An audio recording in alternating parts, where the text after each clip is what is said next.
विष्णु मधुसूदन कैटभारे नारायणाच्युत त्रिविक्रम चक्रपाणे दैत्यादिशार्जधर श्रीधर वासुदेव गोपाल कृष्ण हरये तव सुप्रभातम्।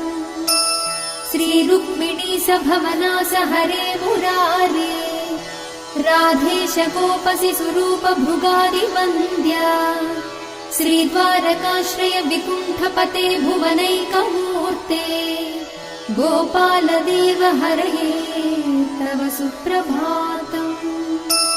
मीनाकृते कमठरूप वराहमूर्ते त्रैविक्रमाय नृहरे भृगु राम राम श्रीराम कृष्ण यदुनन्दन कल्किरूप गोपाल कृष्ण हरये तव सुप्रभातम्।